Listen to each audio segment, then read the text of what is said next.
headlines on this Tuesday afternoon, September 13th. Squid Game has made history as the first non-English language program to secure Emmy Awards for drama lead acting and directing. This Korean drama became a global phenomenon after airing on Netflix a year ago. President Yoon is poised to embark on a second overseas trip this coming Sunday, heading first to the UK to attend Queen Elizabeth II's funeral and then to the US for the UN General Assembly before flying to Canada to meet with Prime Minister Justin Trudeau. Meanwhile, in the US, President Joe Biden has signed an executive order that seeks to bolster the country's biotechnology industry that will create jobs at home, build stronger supply chains and lower prices for American families.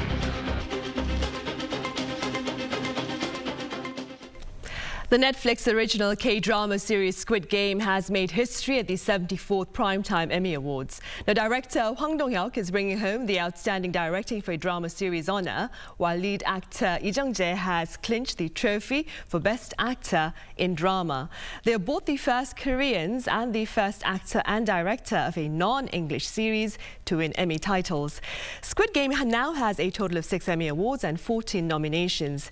Earlier this month, the show secured the other 4 Emmys during the Primetime Creative Arts Emmys Awards, which honours stellar artistic and technical achievements. On the local front, President Yoon is scheduled for a second trip abroad, heading first to the UK and then to the US. Our senior presidential office correspondent Moon reports. President Yoon will embark on his second overseas trip as president this Sunday, during which he'll attend the funeral of Queen Elizabeth II in London, take part in his first United Nations General Assembly in New York, and hold a bilateral summit with Canadian Prime Minister Justin Trudeau in Canada. The president's national security advisor, Kim Sung-han, unveiled plans for Yoon's 7-day, 5-night international tour on Monday. The purpose of the president's foreign tour this time is to strengthen solidarity with partner countries that share the same core values and to expand the foundations of economic diplomacy. The South Korean president's Air Force One will be wheels up on Sunday the 18th for London for President Yoon to attend the state funeral for the Queen on Monday the 19th at Westminster Abbey with his wife, First Lady Kim Gun-hee. There he'll be joined by scores of other world leaders facing the prospect of being asked to catch a coach service to the venue after the UK government issued a guidance that attendees will be banned from arriving in private transport. His attendance will mark the first time that a sitting South Korean president will attend the funeral of another head of state since 2015. Yoon will then travel to New York to take part in his first United Nations General Assembly, where he's set to deliver a speech on Tuesday, the 20th. There, the South Korean leader is expected to reiterate his call for the denuclearization of North Korea, among others. All eyes are on whether Yoon will disclose more details of his audacious initiative to offer Pyongyang economic aid in exchange for denuclearization steps. Bilaterals or polo sides with U.S. President Joe Biden and Japanese Prime Minister Fumio Kishida are also in the works, as there are key issues to be ironed out between the leaders, including the U.S. Inflation Reduction Act. In the third and final leg of his tour, Canada, Yoon will meet with Prime Minister Justin Trudeau to discuss ways to boost cooperation in economic security, particularly involving Canada's production of resources like lithium, nickel, and cobalt required in manufacturing secondary batteries and electric vehicles, as well as the AI industry. Moon, Arirang News. On the pandemic front, health authorities here have announced over 57,000 new COVID-19 infections on this Tuesday. 35 patients lost their lives, while the number of patients in critical care stands at 547. Pundits say the daily tally is likely to rise further as more testings are conducted after the Chuseok holiday lull. Also starting on this Tuesday, SkyCoV-1, the country's first domestically produced COVID-19 vaccine, is being offered to those who signed up for it. Over the course of the pandemic, pundits have been warning about the possibility of a twindemic ahead of the colder months of the year. Well, this year, they believe that possibility will become a reality. Our Lee Seung-jae explains. According to data compiled by the Korea Disease Control and Prevention Agency, the The number of patients displaying flu symptoms came to 4.7 for every 1,000 outpatients between August 28th and September 3rd. The figure shows a steady increase from the 3.3 reported 4 weeks earlier. With the continuous rise in the number of flu patients and a waning immunity on COVID-19, health experts warn that a simultaneous outbreak of COVID-19 and seasonal influenza, dubbed a twindemic, could hit South Korea over this fall and winter. And now, they're calling for a thorough medical response system to be in place in the event of such an outbreak. Experts say a COVID-19 surge coinciding with the spread of flu could cause major confusion and could result in a rapid increase of serious cases that could affect the medical system nationwide. One solution, they say, is the need for a PCR test designed to detect the flu and COVID-19 at the same time, as antigen tests have limitations. And this is all the more important as there are individual treatments in place for both COVID-19 and the flu. With the country set to enter the first winter season without social distancing rules since the COVID-19 outbreak, experts are also calling for a vaccination plan for people to be able to get the COVID-19 and flu vaccines together. Lee Seung-jae, Arirang News.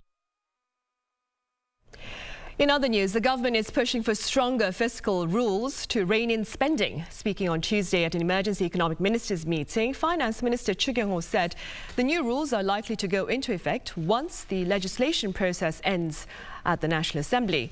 Under the new rules, the ministry aims to keep the ratio of deficit to GDP under 3%. This means annual government spending minus income, excluding certain programs, cannot exceed 3% of the GDP. If the total debt to GDP ratio exceeds 60%, the government is expected to readjust this target to 2% or lower. However, exceptions will be allowed for times of disaster or economic crisis.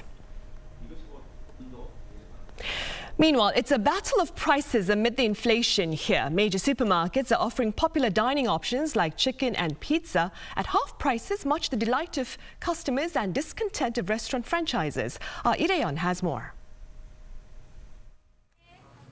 Half-price chicken, half-price pizza, and even half-price Chinese dishes. Half-price food is undoubtedly seeing a boom here in South Korea as eating out gets more expensive. It all started with fried chicken, one of South Korea's all-time favorite dishes. The average price of a portion of fried chicken at major franchises soared to over 17,000 Korean won, or around $12 over the last year. But with major supermarkets selling fried chicken at half of that price, consumers have started lining up at stores to avail of the deal before everything sells out. And since then, this half-price trend has spread to include other food items like pizza too. This store sells large sizes pizzas for around $5, and they don't look or taste much different from other pizzas that cost around $22 here in South Korea. One assistant manager working at a pizza restaurant selling half-price pizzas says the number of customers is increasing. With sky-high inflation, consumer demand for low-priced food is soaring. I see more and more people visiting the store between 12 p.m. to 5 p.m. when we provide pizzas at half price. One large supermarket even sold popular Chinese deep-fried sweet and sour pork dish 탕수육 at half price for 7 days too. The average price is more than $10, but 탕수육 from the supermarket costs half of that at a little over $5. As a consumer, this is great. We can never get the food at this price. I'm a student, so it's nice that I can buy food at a lower price. I think half-price food may slow the pace of franchise food price rises. However, some franchise companies say food sold at supermarkets and franchises are two different things and should not be compared. First of all, the size of a chicken cooked by a supermarket is smaller than at a franchise, and franchise food is cooked after orders come in, while a supermarket cooks everything in the morning, which means a difference in quality. One supermarket official even admitted that they could offer food at low prices because supermarkets don't need to pay additional franchise fees or rental costs. He added that it's up to customers whether they would prefer lower-priced supermarket dishes or food from franchised sellers, as both have their own pros and cons. Lee Hyun, Arirang News. The end of this year's Chuseok holiday is seeing the rise of an interesting trend, which observers say is tangible indication of the tough times. Many are choosing to sell their Chuseok gift sets online. Our Shin Ha-young has more. People in here, South Korea, have been especially feeling the burden of inflation for this year's Chuseok holiday. We're surprised when buying groceries. Compared to the past, it costs a lot when shopping for groceries these days. Meanwhile, as the holiday draws to a close, many people are left with often unwanted Chuseok gift sets received from family and employers. And as people continue to tighten their belts due to soaring prices, some have taken steps to clear some space on their shelves and put more cash in their pockets. Ham, seasoned tuna, and the red ginseng are common gifts that people give and receive during Chuseok. But at the same time, they are also among the most offered items put up for sale secondhand online. According to South Korea's secondhand e-commerce platform 중고나라, canned ham was the item most put up for sale on secondhand platforms during South Korea's main holidays, making up more than 30% of the total goods. I used to give a fruit basket as a Chuseok gift, but it's too expensive these days. I think it's reasonable to resell and buy gifts via a second-hand market rather than just piling them up at home. And in a sign of the times, more people are also interested in purchasing these items as they can be bought for half their original price. In response to this trend, one second-hand e-commerce platform has been promoting an event for canned ham where users can resell their gifts at a reasonable price. As the items are sealed and be kept for a long time, demand is pretty high. Defining prices is most important when monetizing goods. We help the users to easily resell and buy Chuseok gifts like canned ham by providing a market price system within the platform. In the meantime, one expert says that people, especially those in their 20s and 30s, tend to sell unnecessary items and buy necessities at lower prices, adding that it's a trend that is likely to continue. Even though this trend was caused by inflation, it is expected to continue when consumers think it's convenient and reasonable. As holiday gifts became one of the main categories in the second-hand market, companies are also planning for another event targeting other items put up for sale during next year's holiday. Shin Ha-young, Arirang News. Right, and that ends part one of the Daily Report. In part two, we delve into an approach to professional life that has been attracting greater attention in recent days amid calls for well-being over work. Stay with us.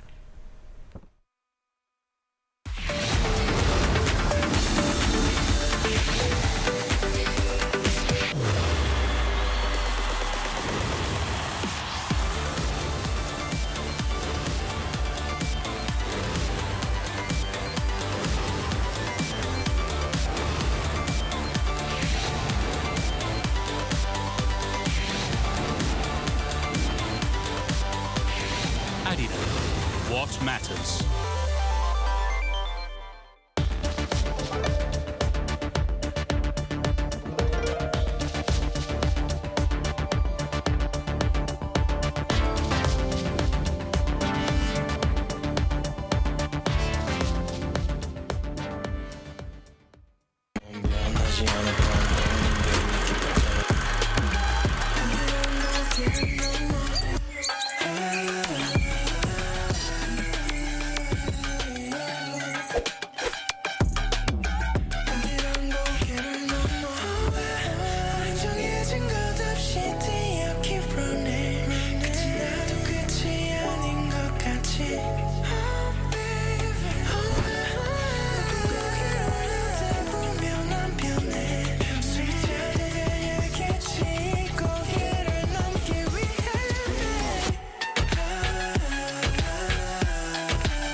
Welcome back. A new trend is reportedly taking over workplaces in recent times. Quiet quitting, as it's called, has nothing to do with quitting, but everything to do with the way one chooses to work and why. For more on this, I have Nicolas Rocco from Radio France Internationale.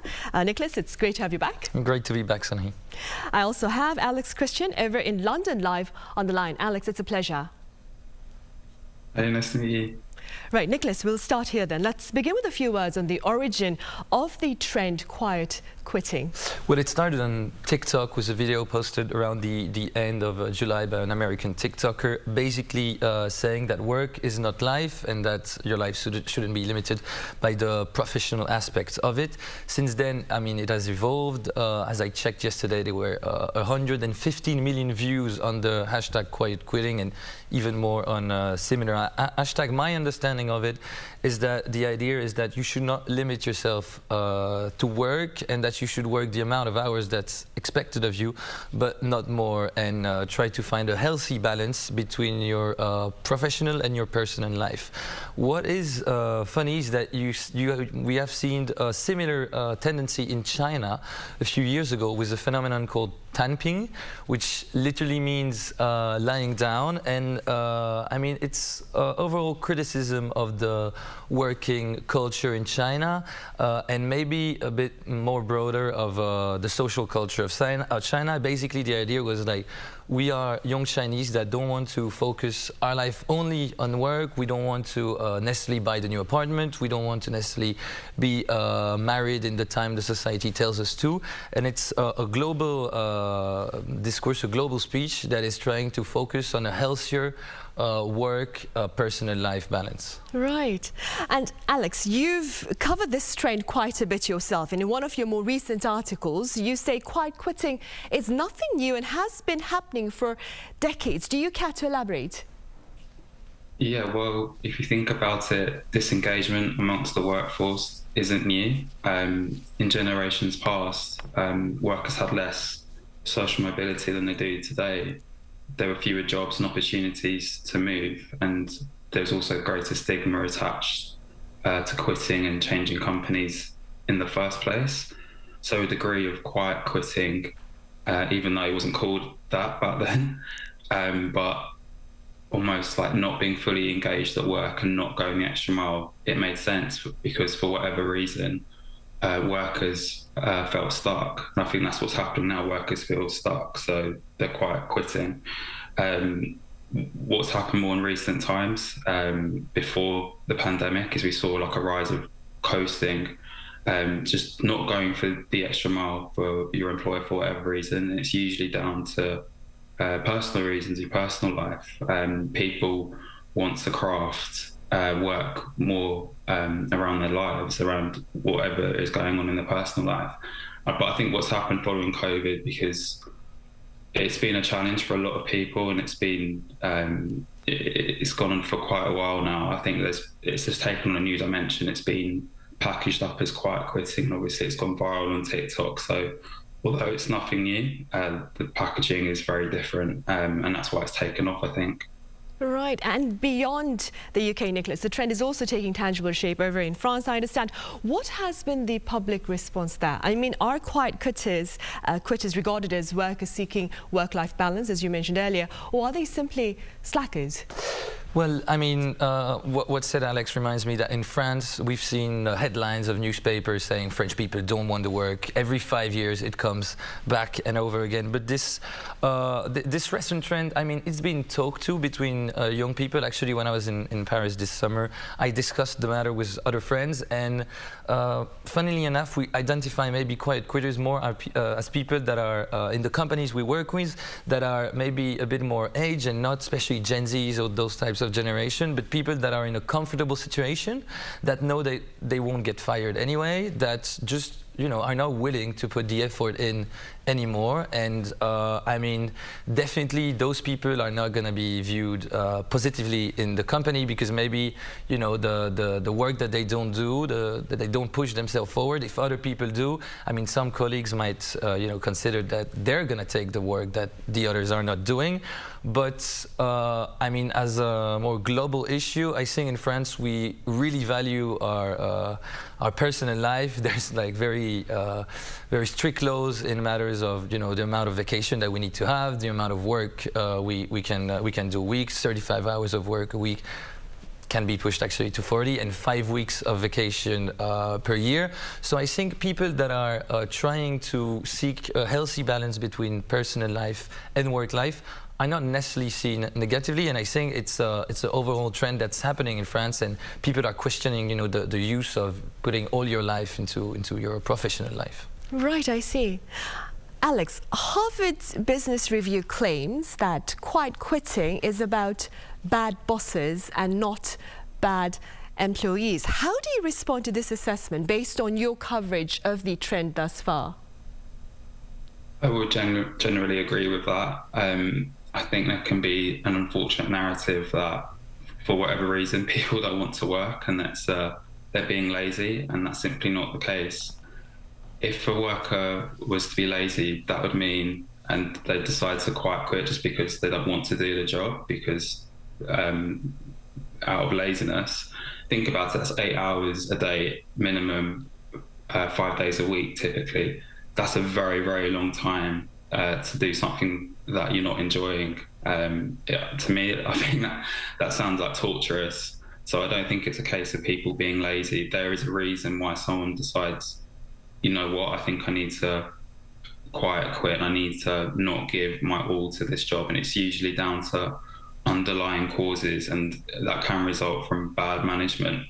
In my research, I spoke to one case study for a BBC article, and it's exactly what happened with her. She was going the extra mile continuously at work, and then her boss, she felt her hard work wasn't being acknowledged by her boss, and so she decided to make her mental health a priority and just take things easy, especially following COVID. And another thing is, I think we saw during the pandemic, especially early on, definitely in the UK and the US, companies seem to make work-life balance like a priority, and there was more and more conversations around mental health. And I think there's like a general sense that that's kind of gone away now, and it's almost like back to normal. It's back to the old working practices that weren't really working before. And I think what's predominantly happened is it's gone to like a hybrid setting where work is 2 days a week is at home, 3 days a week is in the office, and apart from that, everything remains the same. So I do feel like there is a sense of like employers did do quite a bit at the start of the pandemic, but they've kind of let it slip over time. And I think quiet quitting is a reaction to that, in many cases, I think, bad management. Right. And Nicholas, moving forward, what do you suppose has been accelerating the quiet quitting trend in recent times? So Alex has pointed out the pandemic, and I think it's one of the main aspects, because everybody thought about, well, because, you know, there's been lockdown in many countries, and so basically you're working from home, and there's no boundaries anymore, no like concrete boundary between your work life and your personal life. So I think it has been a period where a lot of people ask themselves questions about the use, you know, of putting so much effort into work, and it has also, you know, the barrier has kind of disappeared, and your boss knows that you're at home, basically, and he might text you at 9 p.m. Do you answer? What do you do? It's always, you know, hard questions, and I think pandemic has raised all of those questions. In the US, we've seen also a tendency of, you know, people quitting their jobs, like a huge amount of people. I think it's something around 500,000 for the first trimester of this year. So we can feel that there's a global trend of people feeling that they don't want to invest that much into work, and that work is not the only aspect of life. And I think there's a generational also aspect about all this, because in many countries, including South Korea, the Gen Z generation or the generation born in the 1990s, or they discover things that other generation didn't know. I mean, unemployment, difficulties of having a job that they are really interested in and that they really want to be invested in, difficulties also to see the economic rewards of sacrificing yourself to work, because it's harder to buy an apartment, it's harder to start a family. So I think it's a lot of different factors that is pushing those issues forwards. Right, unfortunately. Alex, do you suppose a more flexible approach perhaps to working arrangements by employers themselves will perhaps serve to render this trend more productive, if I may? Yes, I think much of quiet quitting is a feeling of lacking control and feeling stuck, and as I mentioned before, deeper underlying issues. So if employers were to afford greater flexibility to their teams and give them the greater perception of control, that would make sense to me. And there's a continuous amount of research and academic literature that says if someone feels they're in control, they're going to be happier and more engaged. So to me, it seems like a no-brainer. If you were to afford workers greater flexibility, it's going to make them happier and more engaged with their work, and they don't need to quiet quit, because their life already, their work already is crafted around their life a lot more. And another thing we saw during the pandemic is employees were afforded this flexibility. It may not have suited everyone working from home during the peak of COVID, but there is definitely some flexibility for workers who didn't like open plan offices, who didn't like commuting. And there's definitely a feeling that's been taken away now that we have returned to office mandates, and like hybrid working models are seen to be like the default working practice.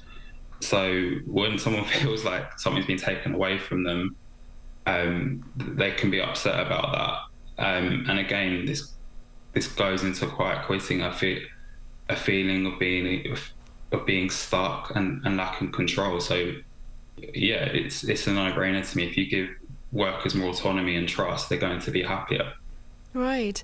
Nicholas, some say quiet quitting, it's not available to all workers and speaks to perhaps the broader issue of equality. What are your thoughts on this? Well, I think, first of all, it doesn't apply to every sector. Not everybody is in a long-term contract and can kind of offer, have the safety net of quiet quitting. And I mean, the negative aspect of quiet quitting can be that you're not going to maybe have that pay raise, or that you're not going to get promoted. So some people that are in a really difficult financial situation, it seems logical that they might not be able to, voice in this way their concern about their work, even though they're probably, for a lot of them, not happy at work. And yeah, I think it doesn't apply to every sector. If I talk about what I know the best, which would be like the journalism industry, especially in France. If you're a young person in journalism, you can't afford to quite quit, because if you do so, you're never going to have a contract. You're never going to be able to have a good financial situation, because there's simply too much competition, and the ones that are going to be rewarded by the employers are going to be the ones that are going to work that extra hour, that are going to show that they wanted more. I mean, I'm not saying it's something that's healthy or it's something that's good, but it's just the reality of the situation in this industry and in probably many more. Right, and staying with that, Alex, simply speaking then, are there jobs that are more prone perhaps to quiet quitting? And if so, what are the broader implications of this reality, do you think? It's a very good question. I think it's such an emerging trend that there's no real hard data to show where it's happening in what sectors. But I think quiet quitting, it's a phenomenon where someone has lower motivation to actually quit and just stay where they are. So to me, that suggests it's predominantly in professional settings and knowledge work, where, as Nicholas was saying, you're on a comfortable salary, so you don't necessarily want to leave that salary and quit.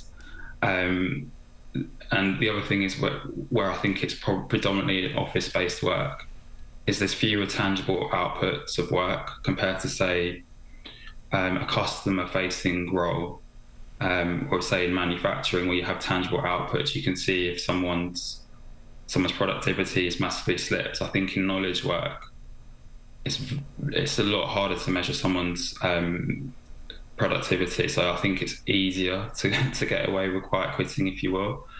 And then the other thing is why I think it's predominantly in knowledge work and office-based jobs is it's hybrid and remote work.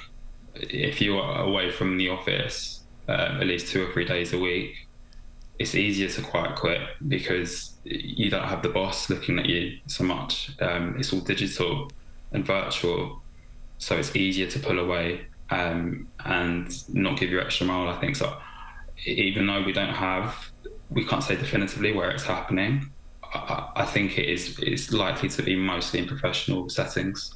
Right. Nicholas, I should have actually started off with this basic question, but I wonder, is there a problem, though, of just working your wage, so to speak? I mean, it shouldn't be a problem, but some people might point out that, it might affect the productivity or the creativity because people don't push, forward, don't do the extra mile.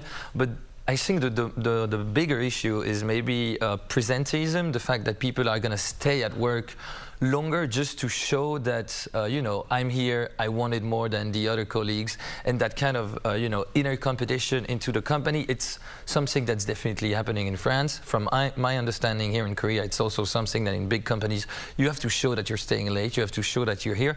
And I think that's far more dangerous for productivity and for, of course, mental health and motivation of the employees. I discussed with French friends that worked in the Netherlands or in Canada, where the work culture, at least in some companies, appear to be different. It's if you stay more at work, there it's considered that you're not productive enough because you should have done your work, you should have achieved your task in that amount of time. And if you stay more, it means that you're not productive.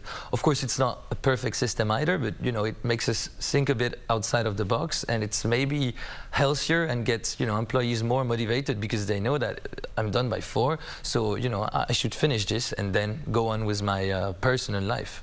Right, and talking about personal life, Alex, I was wondering, do you suppose that quiet quitting ultimately can it serve as perhaps a preventative measure against burnout, which is a problem here in Korea, and I'm sure there in the UK as well?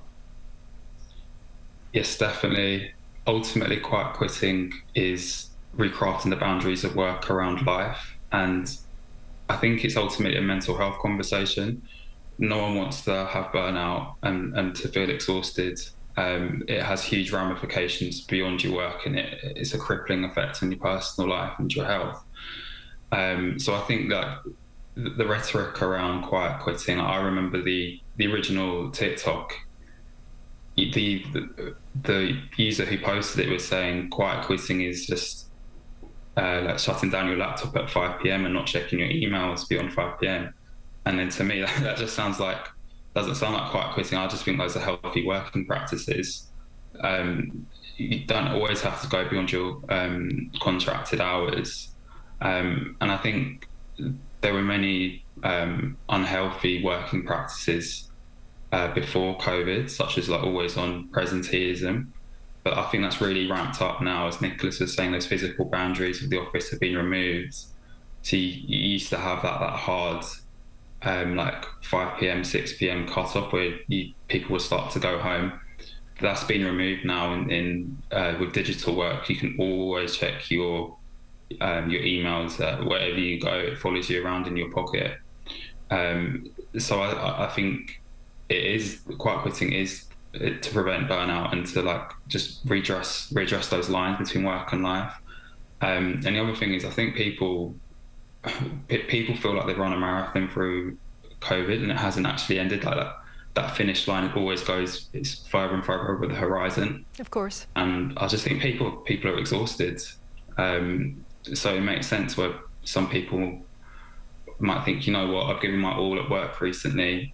For the last 2 years, it's been really difficult. I'm just going to look after me for now. Right, so definitely well being overworked then. All right, Alex, thank you so much for your thoughts and your time. And Nicholas here in the studio, thank you very much for your insights. Thank you.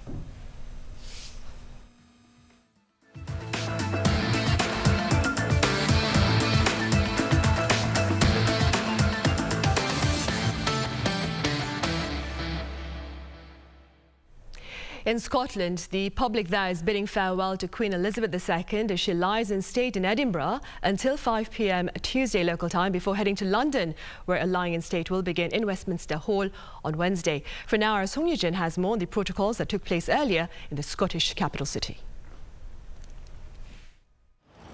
The United Kingdom continues to say goodbye to its longest reigning monarch. On Monday, Queen Elizabeth's 4 children held a silent vigil known as the Vigil of the Princes at St. Giles Cathedral in Edinburgh, Scotland.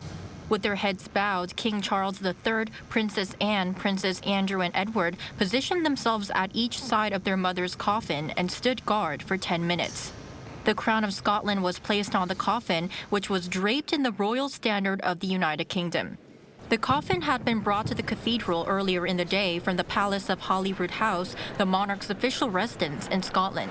Thousands of people gathered to watch the Queen's final journey down the Royal Mile, with the royal family members walking behind the hearse.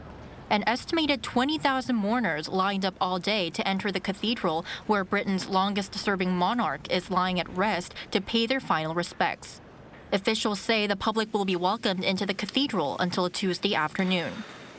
We've been on the go since 4 o'clock this morning and we started queuing about 8 o'clock down at the Meadows to get these wristbands to get in.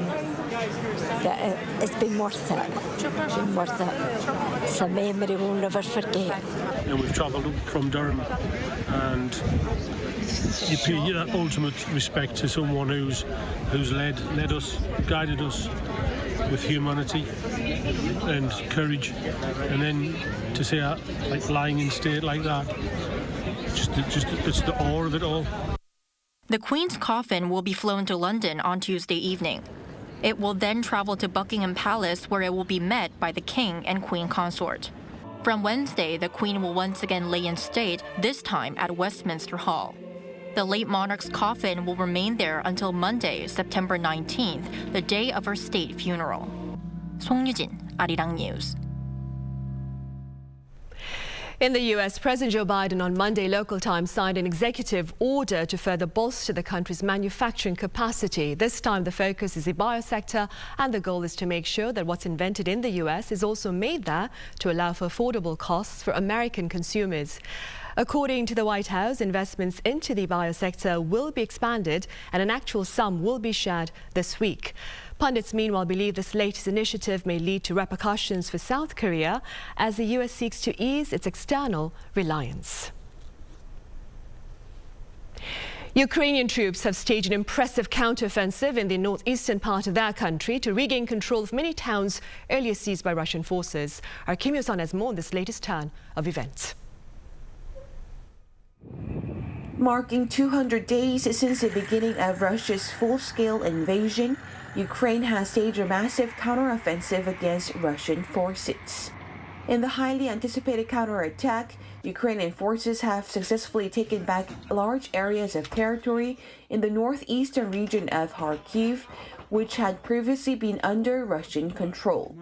In a video address, Ukrainian President hailed the latest developments, adding the country's forces were successfully continuing their active operations in several areas.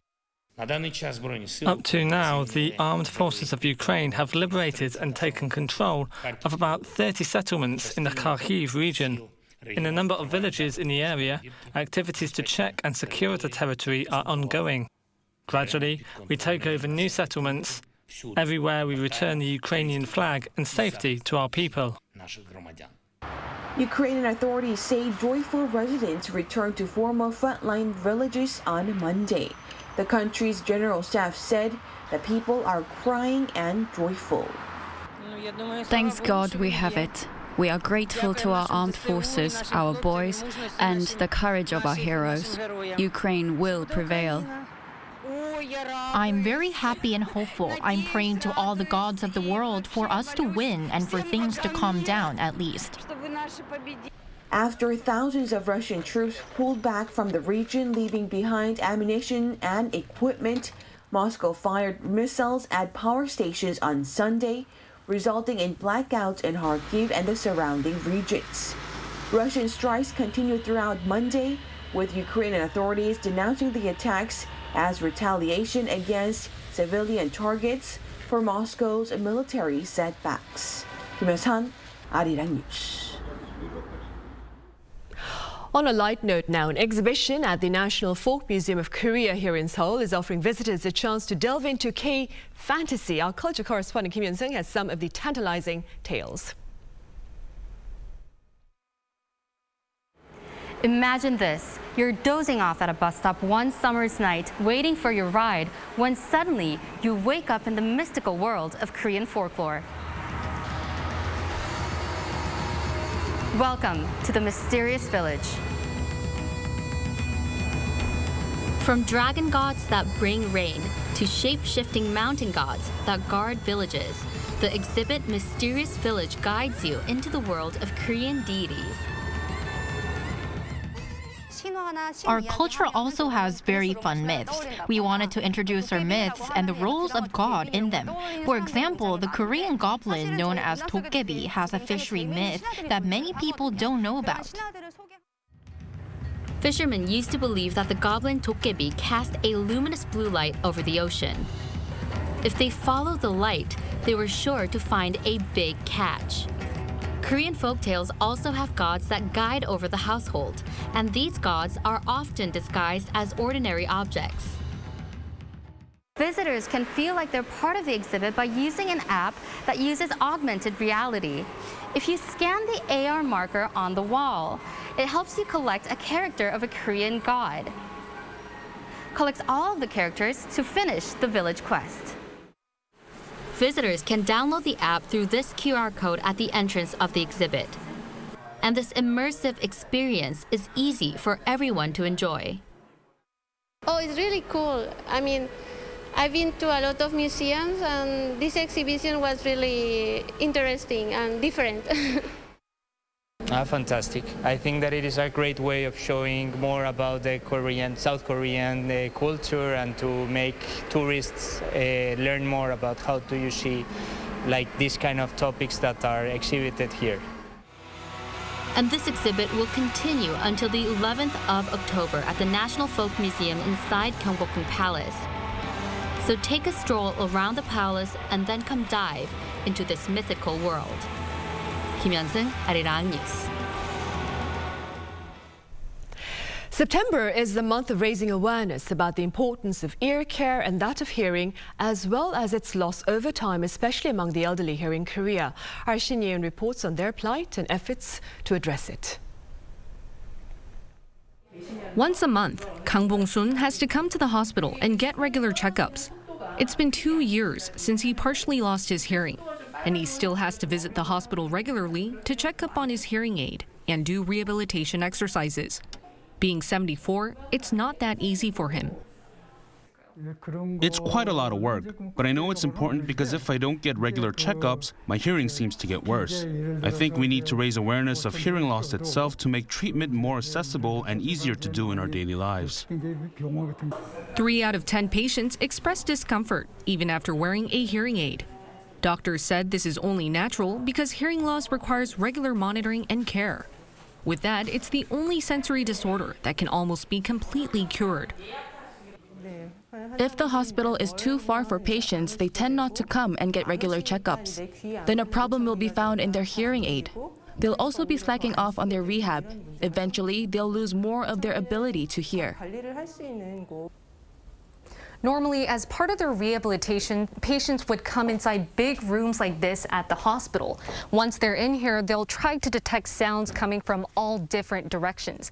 And to save them from having to come to the hospital on a regular basis, this center has thought of a way for them to do the same exercises at home using VR technology. Patients can do the same type of exercise anytime, anywhere, as long as they have this VR headset. Halim University Medical Center thought VR tech would be the smartest way to help patients and hospitals. To help patients hone their ability to detect which direction sounds are coming from, a big room with many speakers and a machine is needed. But the reality is, it's difficult for hospitals to equip rooms like this because it takes up too much space. Now hospitals don't need these big rooms or the bulky tech that runs the whole rehabilitation exercise. Instead, they can just provide VR headsets where the patients and computer do the work. Hallym University Medical Center is now going through its final checkups before commercializing its smart invention set for next year. 신예은, Arirang News.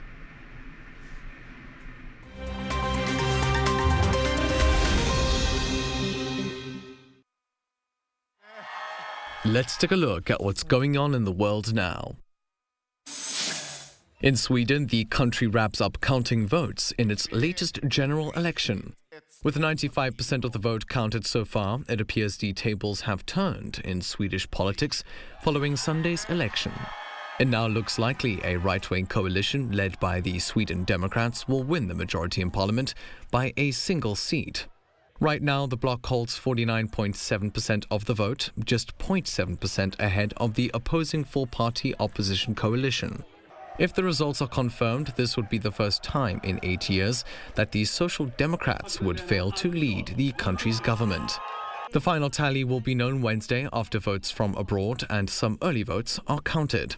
Sweden's general election comes as issues related to Europe's looming energy crisis, inflation, crime and immigration took center stage. Modern slavery has surged over the last 5 years. A report released on Monday by the International Labour Organization said that in 2021, 50 million people across the world were victims of forced labour or forced marriage. That figure, which is based on data from more than 180 countries, is a 25% increase from 2016 levels. The report said 28 million people had been forced into work and 22 million into marriage, an increase by 11% and 43% respectively. It said factors like climate disasters, the COVID-19 pandemic, and economic uncertainty were forcing more people into modern slavery. To address the issue, the report highlights that support for victims and stronger legal protections are needed. The Ethereum blockchain's much-anticipated software upgrade is due to take place this week. Called Merge, the upgrade looks set to reduce Ethereum's energy usage, and experts say it could help stabilize the coin's price and expand its use. Following multiple delays, tracking sites anticipate the date of the upgrade to be around September 15th, although the exact date is still not known. The improved system will reportedly see a 99.5% reduction in energy consumption. It will also see significant changes to the way tokens are made and transactions are carried out. Ethereum is the second largest cryptocurrency following Bitcoin at a market capitalization of around $200 billion. It currently conducts around 1 million to 1.5 million transactions a day. And in our final story, the Eiffel Tower is likely to turn off its lights more than an hour earlier. The move will be proposed by Paris City Hall this week and comes as Europe faces a looming energy crisis amid the war in Ukraine. The tower is currently lit up until 1 a.m., but under the proposal, the lights will be turned off at 11:45 p.m. as a gesture to raise awareness of energy use. Evening lighting accounts for 4% of the 22 megawatts of energy that the Eiffel Tower uses each day. Recently, the tower went dark to mark the death of Queen Elizabeth II. Matthew Ashley, Arirang News.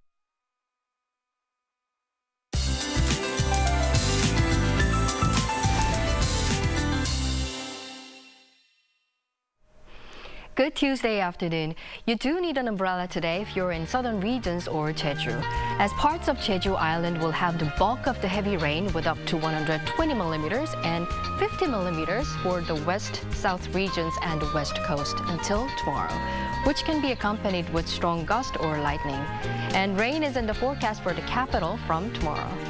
And thankfully, the latest typhoon Muifa is not expected to touch down in South Korea, but Jeju and southern regions will be indirectly affected. Now, those regions are under strong wind and high wave advisory, so please be extra careful if you're in those regions. And checking today's high temperatures, it's hitting 28 degrees in and around the Seoul metropolitan area, and southern regions are cooler, reaching 25 degrees in Gyeongju and Busan and 26 degrees in Daegu. And as we travel into the later part of this week, frequent rain is in store, mainly in eastern regions, and highs will be around 30 degrees again. And now, let's take a look at the worldwide weather conditions.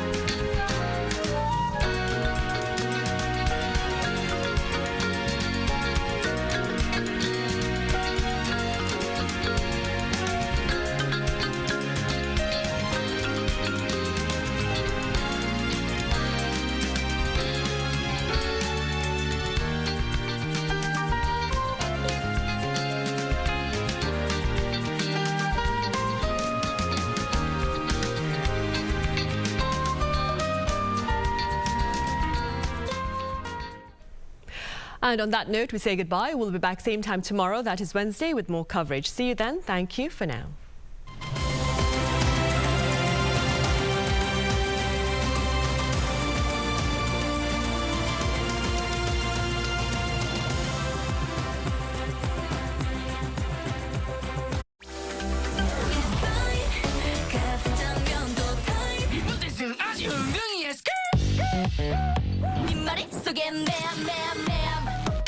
Yoon